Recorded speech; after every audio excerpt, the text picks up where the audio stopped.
What are the 5 records that you play the most when you're at these shows? Okay, I definitely play Major Lazer every single time.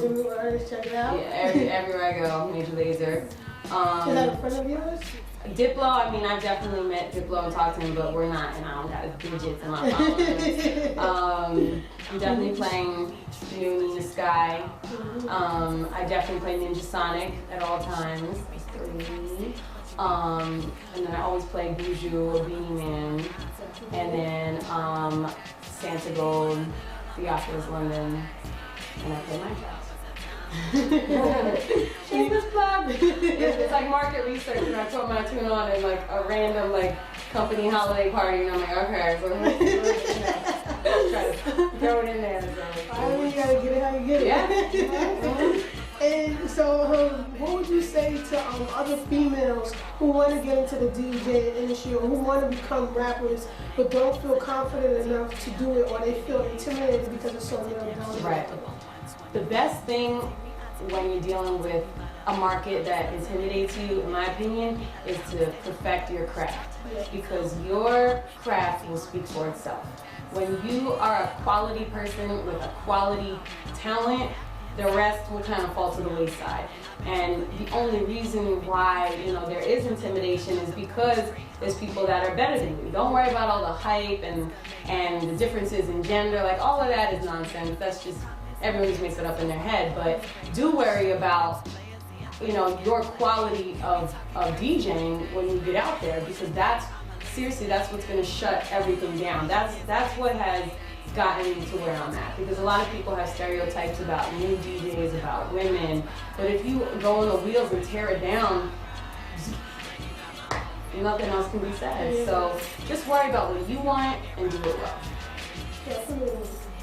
So I know you mentioned that you have a record out called That's Not It. That's Not It. Produced by DJ Wonder. So I just wanted to know, how did that come about? When did you finally decide, I've been doing DJ, everybody knows me as a DJ, now it's time for me to step out as a female rapper? Yeah, well, I think when I had been making music for a long time, I ain't telling you,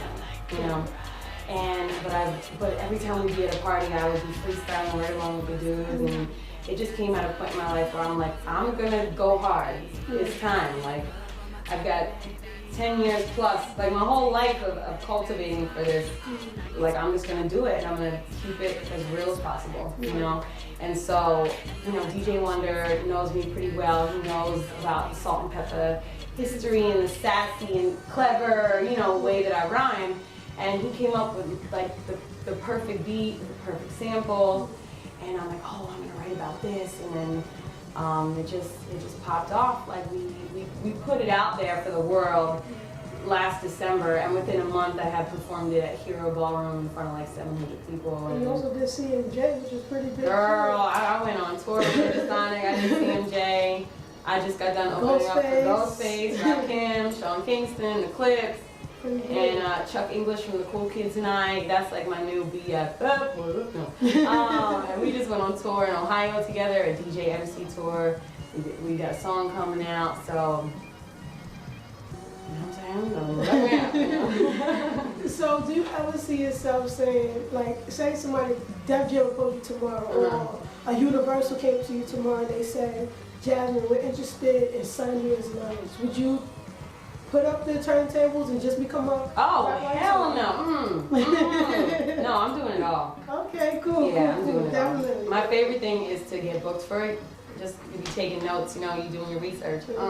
My favorite thing is to get booked for a gig where I can perform 2 tracks while I'm DJing, get back on the wheels. Like, that's nothing better. So with all the things that you've been doing and all the success that you've experienced, what keeps you motivated? I think the communities that I'm attached to be really honest. Like, when I went out to Denver to do a little tour, I don't know, like every city has a scene of young people who are obsessed with good new music, And I've had the pleasure of going into different scenes in Denver, San Francisco, LA, Ohio, Miami, and just connecting with those people. And we're all just on the same level. It's like, you know, and just being a part. Misunderstood, but now we're understood. Well, we just are alive and like to party and are open to new shit.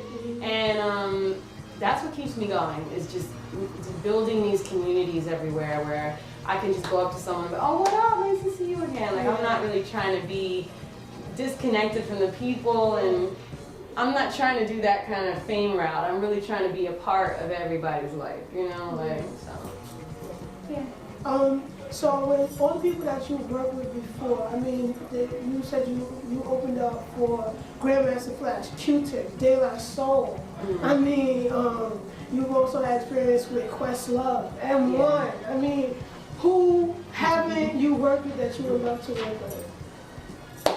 Listen, I would like to go on tour with the Roots, in the studio with Questlove. Yeah, like I'm an OK player head all day. I'm from Philly. I got into the whole OK player scene when I was 14. You know, I respect the Roots. You know, it's deep, girl. So yeah, I mean, I would love to make a track with Black Thought. I probably, you know, faint or die in seeing a heart attack. But, you know, no, I'm just kidding. They're really cool people. I've met all of them. I opened up for them at Rock the Bells and everything. But yeah, the Roots. And anybody that you worked with previously that you've learned something from, or they've come to you and actually say, you know, you're doing this and I really respect you for it and I think we should go ahead and do this? Yeah. One conversation that I will never forget is when I won Budweiser's Battle for the Crown. And Ed Lover came up to me and was like, he just gave me this speech and I was just like taking in every single word. He's like, you were so real with the crowd. He's like, don't you stop doing what you're doing. He's like, I don't care what anybody says, you continue to do you. And like, he just had this faith in me, and just coming from someone like that who's just seen years and years of nonsense, and, you know, like, for him to just like grab my arm and be like, look, little girl, like, you got it, like, don't you dare stop, you know, and like, I'm holding that till I drop, because I'm like, I don't care, we all Ed Lover can come down me, you know. So yeah, definitely Ed Lover, shout to him. What can we expect to see from you as a DJ and as you grow as an artist within the next couple of years?